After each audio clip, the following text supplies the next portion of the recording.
Good evening, ladies and gentlemen, to our Tanya class. It was observed that the northern hemisphere, the European countries, the United States, is much more industrious than the southern hemisphere. The northern countries, over there, all of human development took place. But near to the equator, not much human development took place. Near the equator, it's hot all year, and it's okay. It's comfortable maybe, but industry didn't take place over there. And scientific discovery much didn't take place over there. And the development of the world, it's all in the northern hemisphere. And the question is why? And one of the answers that has been given is that it was because the northern hemisphere has winters. And the winter doesn't allow man to take it easy. There's tension. There's pressure. So the first people went up there and started living in it. The snow came and nothing was growing anymore and it was cold, right? So they knew that if you want to live here, when summer comes around, you got to work and you have to plant and you got to have all the food you have to produce in just a few months, and then you have to store it, and then you have to prepare firewood to make a fire. And you need stone houses, certainly strong houses. So you need tools to make this. So you need an axe, and you need a hammer, and you have to develop this. So man had to develop in order to survive.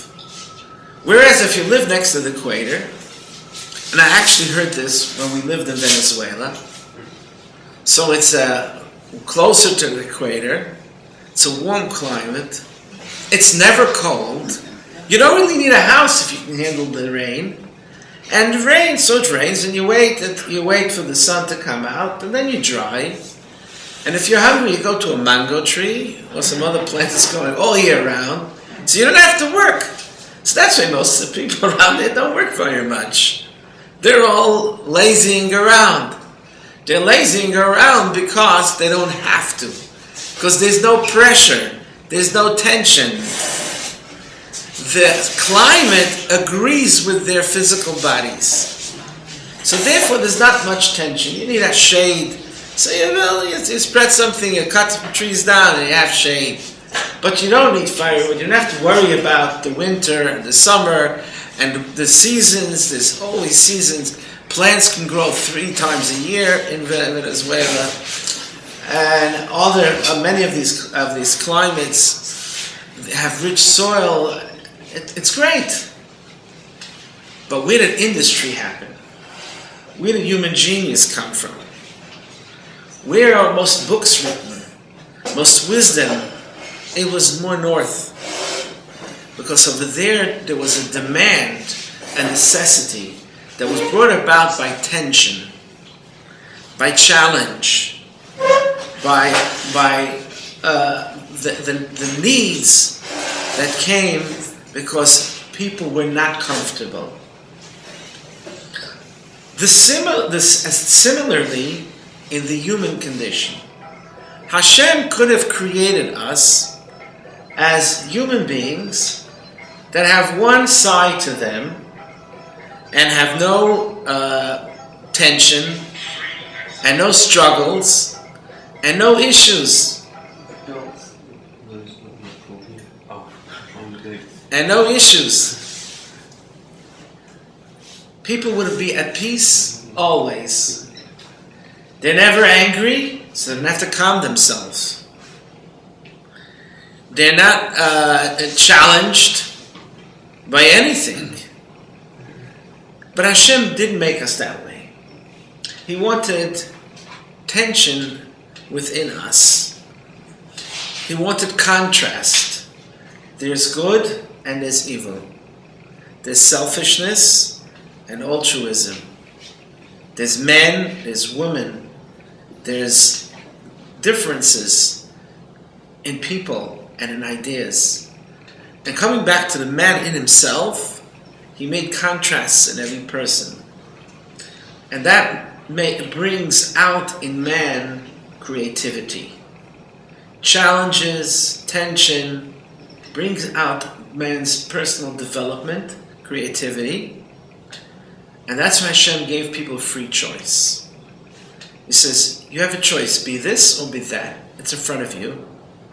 Not only is it in front of you, it's in you.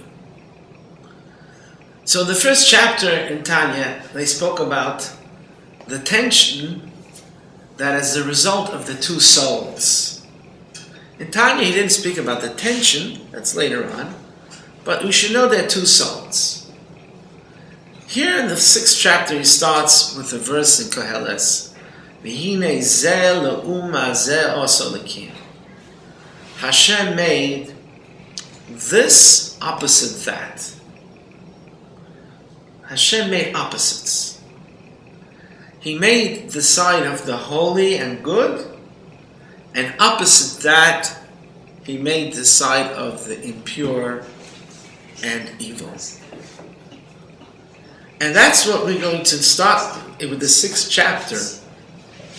With the 6th chapter of Tanya, we're going to learn about the other side of a person, his negativity, his evil side. Where does that come from? Where does our selfishness come from? In the 2nd chapter of Tanya, we learned that we have a godly soul that is part of Hashem. And not only is the godly soul part of Hashem because that's the essence, the seed, so to say, the spiritual gene that makes our godly soul that every Jew has, but also the whole composition of the person's humanity is actually coming from Hashem. His intellect that he has is from the godly intellect. His emotions, the 7 emotions that the Kabbalah speaks about, is a reflection of the godly emotions. The Esespheres that the Kabbalah talks about, the human resemblance, so to say, that's in Hashem himself. So Hashem lowered himself from his essence to form the 10 Sephiros that the Kabbalah speaks about, which are godly's intellect and godly's attributes and so to say emotions. And from there, the godly soul has holy emotions and holy intellect, holy wisdom, holy understanding, to understand godliness, to understand Torah, and holy feelings, to love to do what is right, and to be against and angry about things that are wrong. Stand up for what's right, and stand up to speak out against what is wrong, to be angry about it. All of the feelings and the drives that are holy, that make us great, that is godly structure that Hashem put in man. That's what we learned about in the 2nd chapter, and the 3rd chapter, especially started speaking about the specifics in the 3rd chapter, and then in the 4th chapter about how these qualities that are the inner structure of man, the inner self, motivate man to action that is holy and altruistic and good. And these are called the garments. Similarly, now we're going to the other side, the opposite side. The opposite side has everything. Just like the holy side has everything, the opposite side has everything. So the animal soul that's in us, that animal soul also has a structure of intellect and emotions. The animal soul is also motivated to do what is selfish, to love foolish things or even destructive things, and to be angry about foolish things and maybe even destructive things. So we have that opposites. And Hashem's plan is that there should be opposites. And the challenge that we have is to journey through life handling these two opposites in us. That's why the Alter Rebbe wrote the Tanya. The Alter Rebbe wrote the Tanya for us to understand the different drives that are in us. Why one day we can be very altruistic and idealistic, and the other day we can be very selfish. And the same day maybe, and the same minute. So where do these contrasts come from? It's not because we're one person that's meshuggah, like this and like that, zigzag personality, but it's really because we have two souls and two drives. And the 6th chapter is telling us that Hashem intentionally made the animal soul, which the 6th chapter is speaking about more, opposite and fully empowered to create that tension, to present that challenge, for man to rise to the challenge, for the godly soul to rise to the challenge, and that we should put our godly soul in front and to overcome all of the challenges of the animal soul. So he says,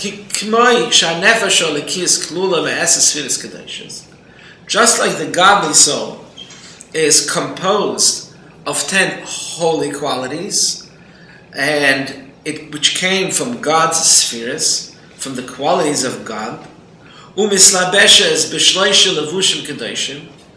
it motivates holy action, which this holy action become like garments to the holy soul, because the action is outside of us. There's what I am and what I do. The self, the 10 attributes, the 10 character qualities is what I am. My garments are what I do, what am I clothed in. So just like it's in the holy side, there's 10 and 3, 10 inner self, what I am, and action, the 3 thought, speech, and action, physical action that I do. Similarly, the other side, kacha nefesh de sitra achara, the soul that's from the other side. And later on in this chapter, he's going to explain why everything that's unholy and impure is called in the Zohar, in the Kabbalah, quote unquote, the other side, sitra achara. Because there's 2 sides, there's holiness, and we don't even want to say impurity, we say there's holiness, and the other side. So, similarly, the soul, the animal soul, he doesn't call it the animal soul, he says the other soul, the soul from the other side, miklipas noiga, that's from the shell. There's the fruit and the shell. The fruit is the holiness, and the shell is what you should throw away. It just protects it, it has a service for the shell. Evil provides a service for us like a shell, because evil and the other side also is to bring out the best in us. So this is from the shell that's transparent, and this soul, hamlubeshes bedam ha'odam, is in our blood. The circulation of the blood, the energy in our blood, that's our animal soul, because we're physical, and our bodies are similar to the body of an animal, and that vitality that's in there is what's called the animal soul. That's the soul that makes us physical. And the physical body, by its nature, is not necessarily holy. The godly soul is put into the animal soul to direct the person and the person, his physical side and his energy to what's holy, to channel that into the holy direction. So, but where is physically the presence felt of this soul from the other side? It's in the body. So the body, that's where the body by nature is physical and sensual and self-centered, pleasure-seeking, and running away from its personal pain, and doesn't feel so much the other person's pain, because the physical body and the animal soul that gives vitality to it is self-centered. So this animal soul is also made up, it's composed of 10 qualities, which the Kabbalah says, Me'eser kisrin dim sampusa. crowns of impurity. They don't call it 10 qualities, they call it 10 crowns of impurity. Crown over here shouldn't be understood in a positive sense like royalty. What's understood in the Kabbalah, and there's much more to speak about it, but over here in Tanya, he doesn't really go into the term why they use the 10 qualities, 10 crowns of impurity. But in other places in the literature of Hasidus and Kabbalah, it explains that a crown is not part of you, it's above you. So something that's impure, the godly energy, is not part of it, it's above it. It stands from above and gives it some energy. Because Hashem gives energy to evil as much as he does, not as much. He gives energy to evil to exist. Because there's a role for evil to challenge us to make the right choices and to bring out the best in us. So the godly energy that makes all negative qualities that are in our animal soul, that's called crown, because it's a crown to it. It stands above it. It's above the evil itself. It's, so to say, above that anger that I have, but it gives vitality because I need to exist. So whatever man does, whether it's right or wrong or sinful or not sinful, Hashem is energizing that, but the energy is not within it because it's not holy. Whereas when I do a mitzvah, then the energy, godly energy, is one with that physical action. So therefore, the composition of the animal soul is 10 attributes of impurity. Shehein, Sheva Midas Rois, these are the 7 evil emotions. It comes from the 4 elements, which was mentioned in the first chapter. So someone, for example, there's anger and ego is fiery. So where does anger and ego come from? It doesn't come from our godly soul. Why did someone get angry? Someone cut in the line in front of him. He challenged him. So he got angry. Why does someone have an ego? Because it makes him feel big. This is all from the other side. The godly soul is humble. A godly soul is idealistic. It's not important if I get honor. I want to do good because that's the right thing to do. It's not for my glory. So the godly soul has no ego. The godly soul doesn't have a temper. The godly soul doesn't have lust or desires, physical desires. The godly soul is not lazy. The godly soul is not sad and down and hopelessness. So where do all of these negative feelings come from? These negative feelings come from the other soul. And it is and these are the emotions, because that's the composition of that soul. Because the composition of the soul from the other side is from the energy that is self-centered, that is self-pleasuring, self-gratifying. It's about self and enhancing of self. So that's where our negativity comes from. So the good news is that if you have negativity in you, it doesn't mean you're bad. If you have negativity in you, it means that's part of you. But you also have a godly soul that is altruistic, that is idealistic, that is noble, that is refined. And that godly soul, that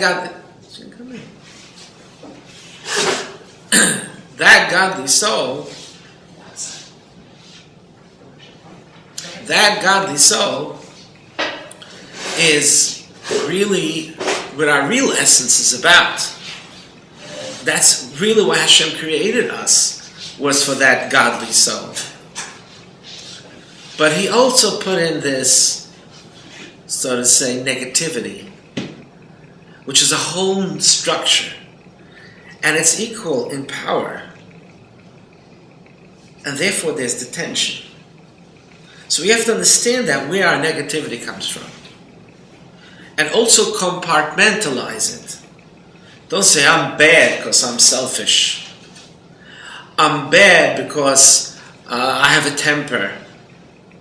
Say, I have a bad side to me because of my temper.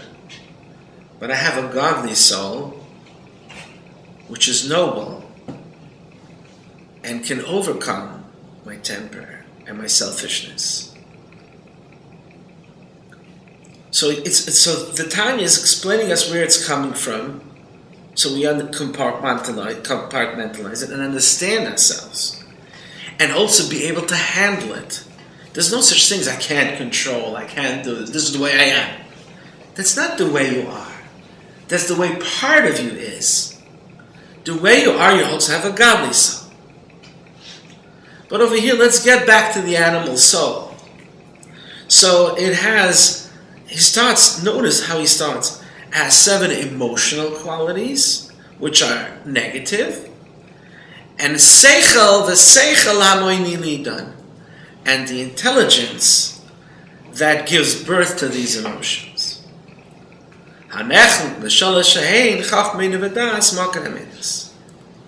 Which gives birth and gives vitality to the feelings, because the brains can control the feelings. But it's been pointed out, and much commentary has been written in these some 200 years since the Tanya was first printed. So it's more than 200 years since the Tanya was first printed. Hasidim and rabbis and rebbes showed let's look how specific the wording is and what subtle messages there are in the wording. And they pointed out that when he's speaking about the animal soul or the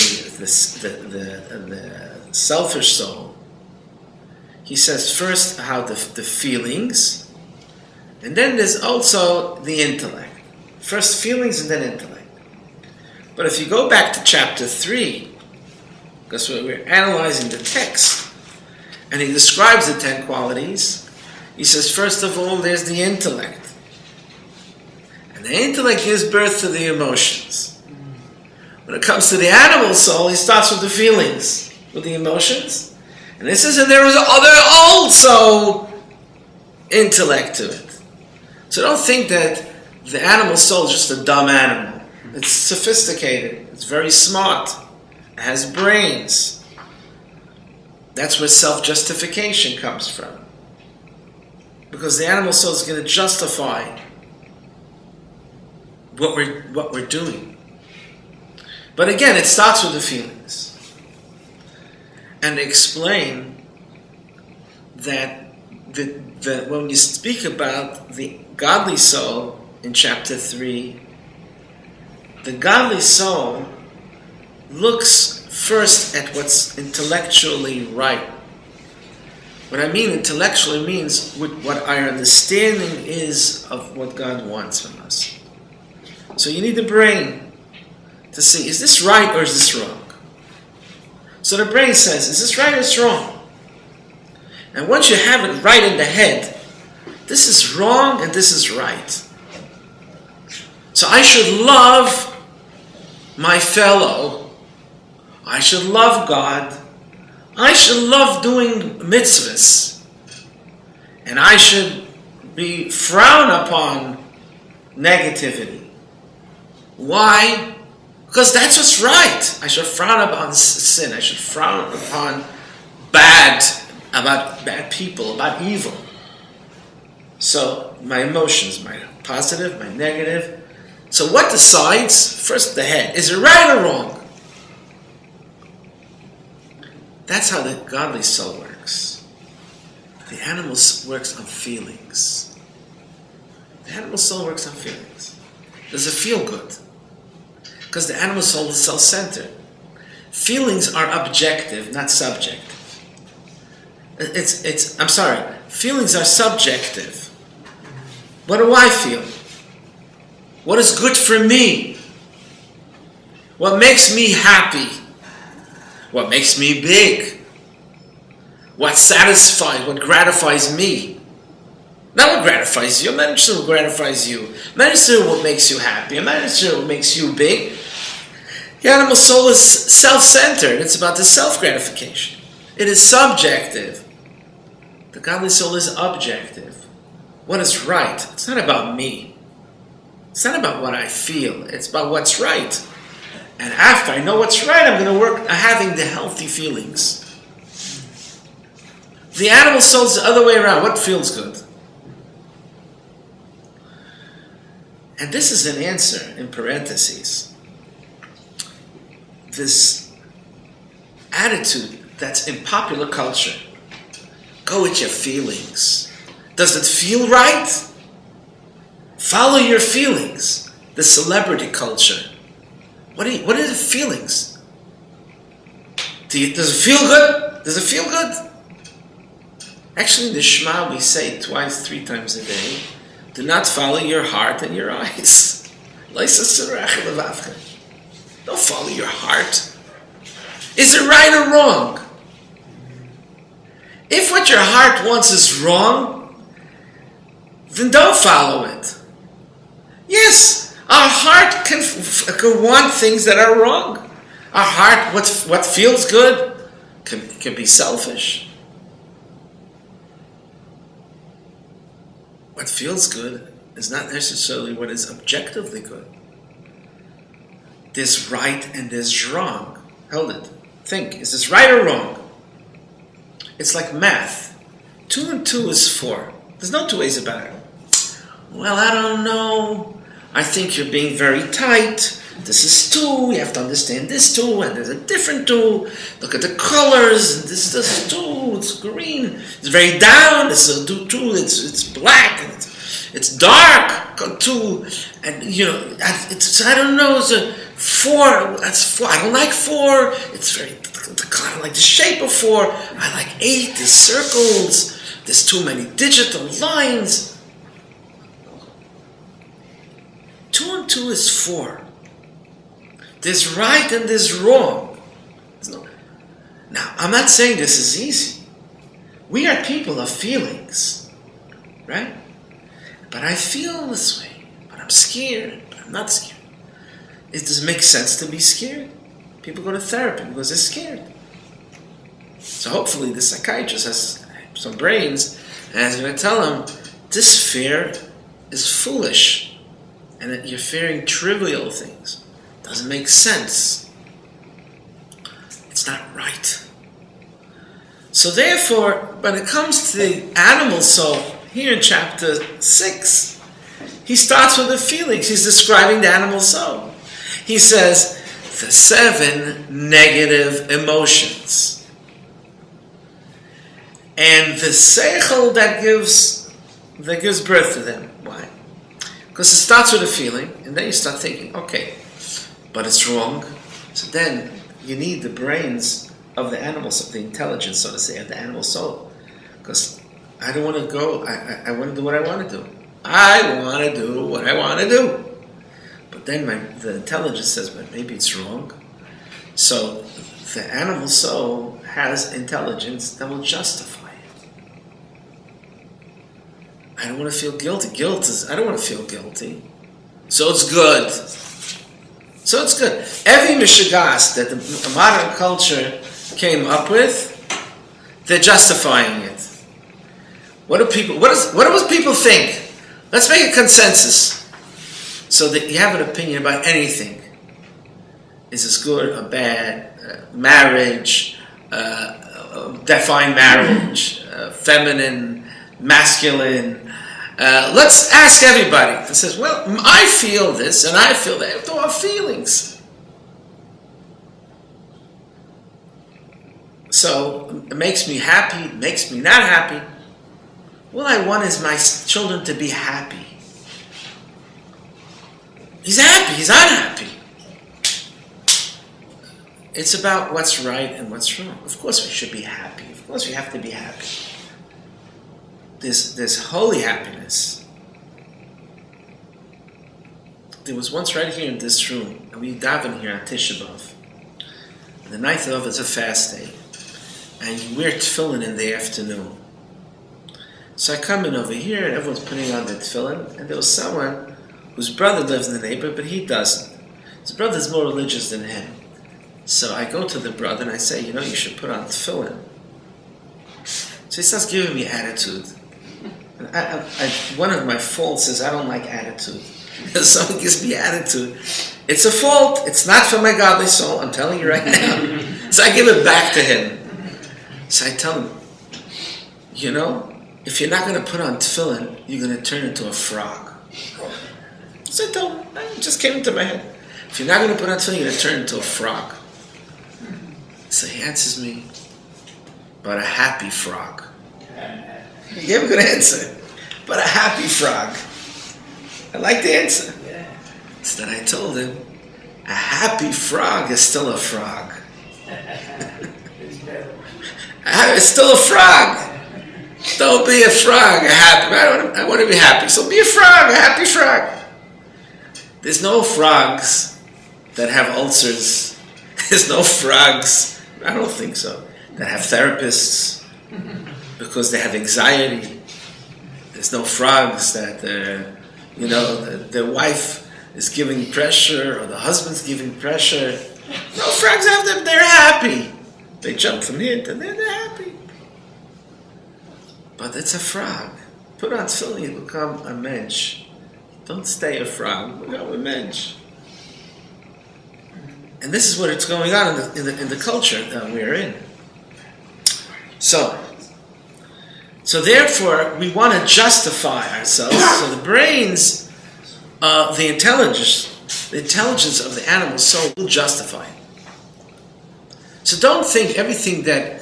Sometimes you'll come up with arguments, intellectual arguments to justify evil, to justify selfishness. You have to be wary about that.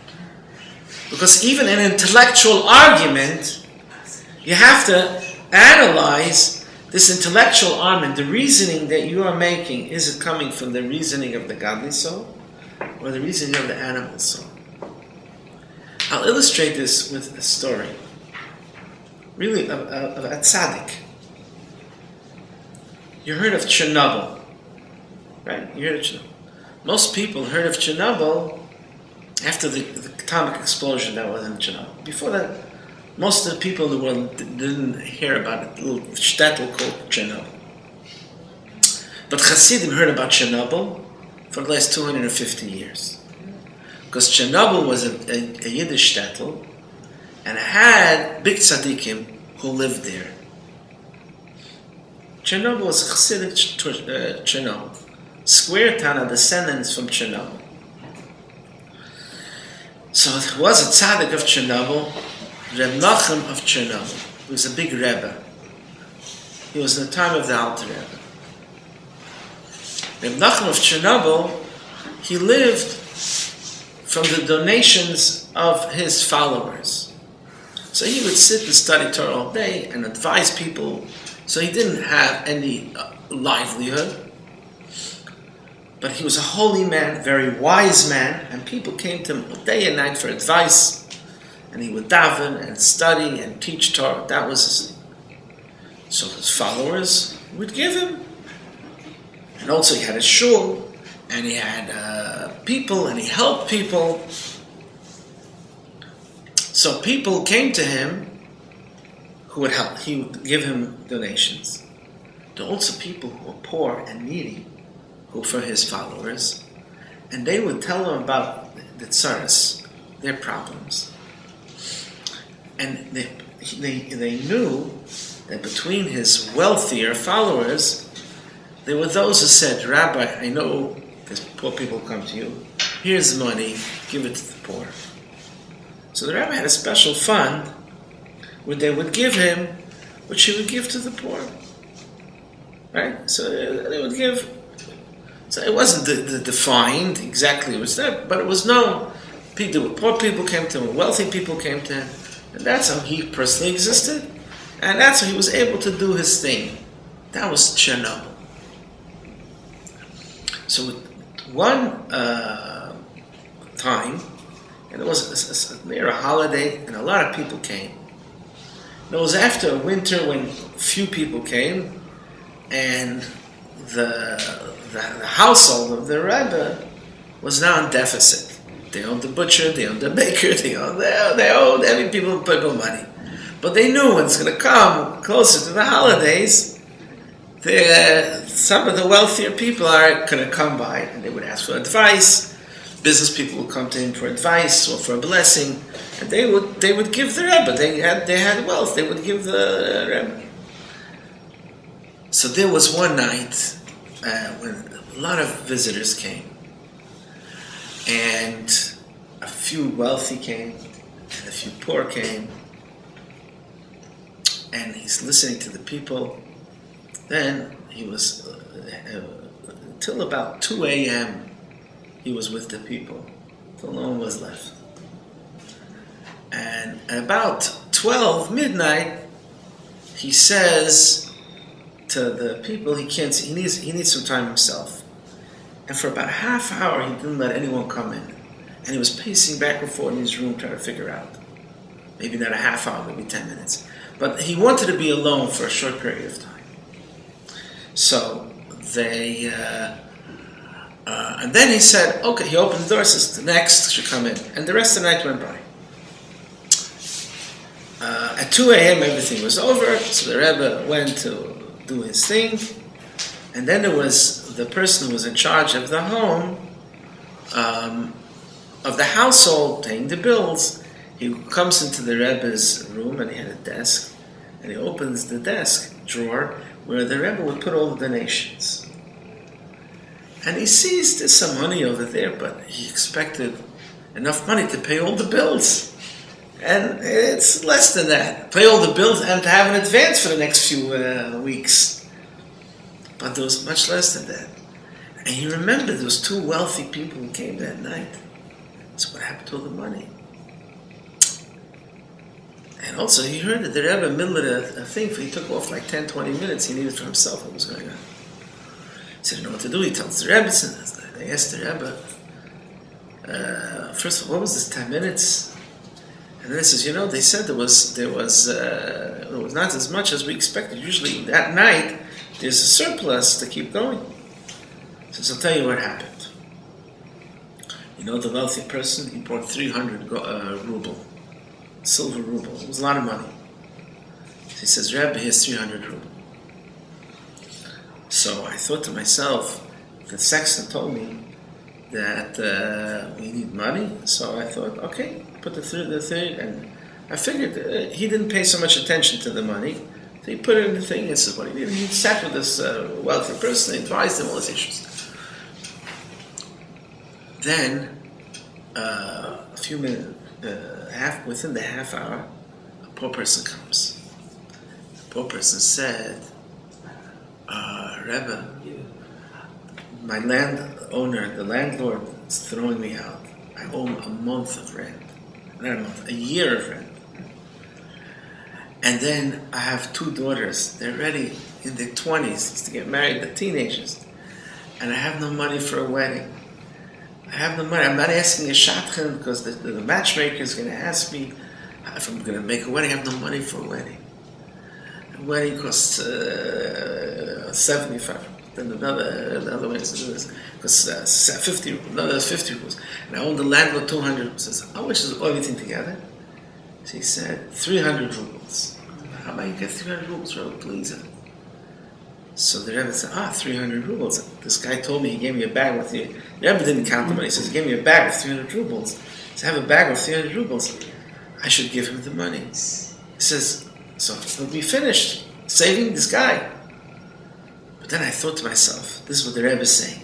And I thought to myself, I should give him the whole 300 rubles. There's going to be other poor people the night. The night is young. I'm spitting till 2 o'clock. I'll probably sit over here. The night is young. And he remembers there was Yankel and Beryl and Shmerel and Shimon and Yaakov. They're going to come here. They're all poor. I'm going to have to help them. Why should I give him the whole 300? There's 10 poor people for sure. I can give each one 30. then I was in a dilemma. I didn't know what to do. And how would I figure this out? So I have to figure it out. Now listen close, it's very deep. He asked himself, which one of these two options is coming from the godly soul and which one is coming from the animal soul? That's what he asked himself. Which is coming from the godly soul? Which is coming from the selfish soul? If he thought of this and thought of that, something's fishy over here. So, is the godly soul give it all to this guy? Was the godly saying, no, split it up, it's a mitzvah. It's a mitzvah. So I was in a dilemma. So I said, close the door, I got to figure this out. And I told the person, wait outside. And I was pacing back and forth, and I came to the conclusion that the godly soul wants me to give the 300 to him. So what's the argument of the animal soul? The selfish soul is saying, we're going to give to others the whole night. Yeah, so he's coming with a good argument, we're going to give the money anyway. But you know what? Bottom line, right now, the godly soul is saying, give 300. The other one's saying, give only 30. He's giving a justification. You'll give 30 later, and another 30, another 30. Meanwhile, just give him 30. So, and he says to himself, if the godly soul would have want me to give to 10 people 30 each, why didn't the godly soul tell me right away? I got 300 ruble. As soon as I got 300 ruble, I said, oh, there's 10 poor people, I'm going to give it all out. So why didn't that idea come to me? So when the idea came to me, when this poor person says to me, he needs 300 ruble, suddenly the other side is saying, wait a minute, don't give him 300 ruble, we're going to give out the whole night, meanwhile give him just 30. The godly soul has its own calculations, and the animal soul is not such a dumb animal. It's a selfish soul. In this sense, it could be very intellectual. It's very intellectual but selfish, and it can come with sophisticated arguments, and it can come with holy arguments to justify its behavior. So now he continues that this idea of the godly soul and the animal soul having both intellect and feelings, you have to understand that the intellect of the selfish soul is different than the intellect of the godly soul. And therefore, the feelings of the animals of the selfish soul are different. Because intelligence is reflected in feelings. The amount of intelligence that there are is going to reflect in the person's character as well. And you see it by a child. A child also has intelligence. But the intelligence of a child is in small things. Therefore, his feelings are small things. So what does a child want to do? Play Lego. What does an intelligent person want to do? Build skyscrapers. So a child gets upset about small things. And an adult gets upset about important things. So he says, Ki hamidus hein lefi erech hasechel. Character is according to intelligence. Ki hakoten choshik v'oyev dvarim ktanim p'chusei erech. The child, he loves small things, in things that are not great value, trivial things. The child is in trivial things because his mind is too small to appreciate things that are better and more important.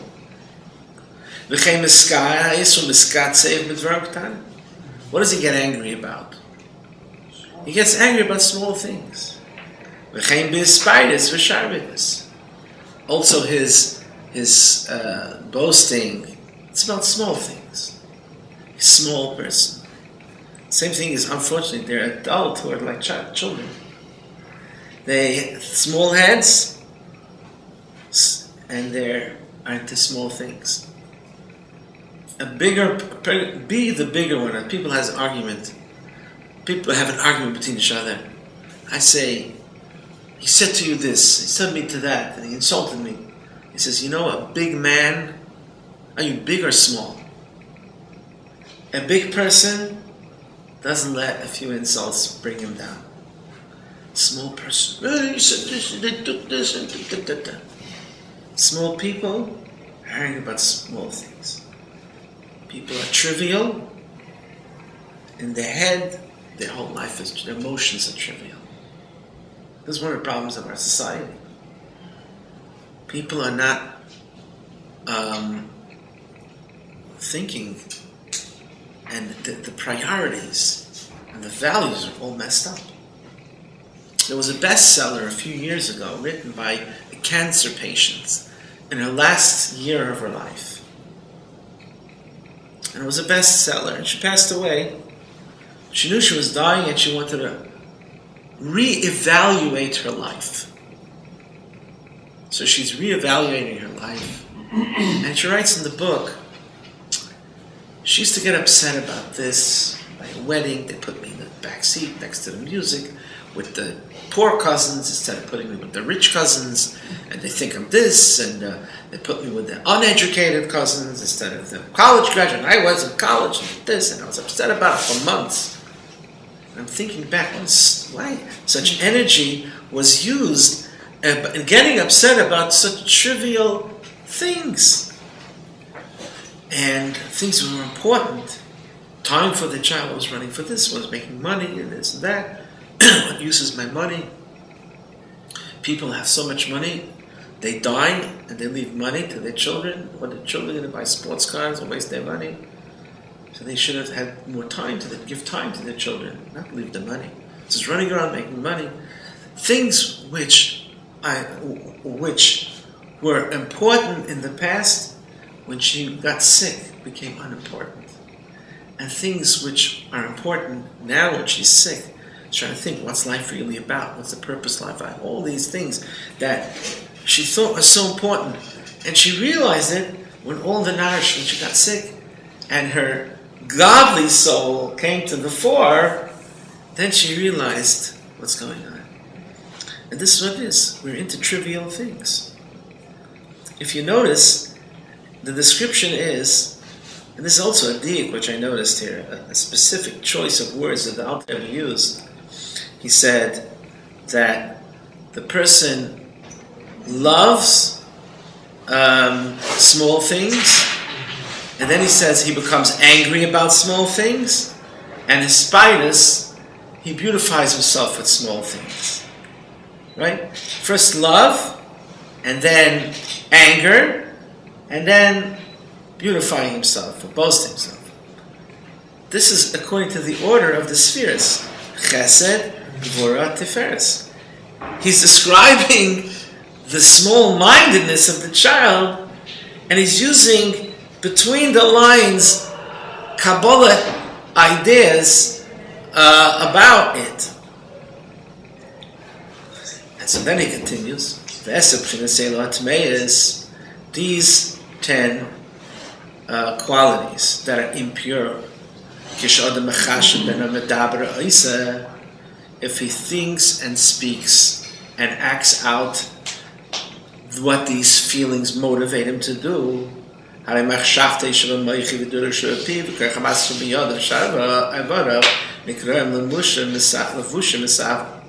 so then all these actions that he does, when he acts out, then he's enclothing himself with impurity. Right? As long as it's inside, so then it's inside. So we have a tendency for temper. We have a temper. But it's as long as it's inside, we didn't enclose ourselves with it. We didn't act out on it. Like as I said before, there's the inner self, what I am. So I am selfish. But if I didn't act out of my selfishness, that I didn't bring it out like clothing, when you put on the clothing of selfishness, that is the real problem. If I have selfishness inside, my animal soul, my selfish soul has selfishness, so that's okay. We all have instincts, and we all have faults. But what about in clothing ourselves in it, by acting out on it? That is the biggest problem. So this is called Levushe B'Sav. We are wearing dirty garments.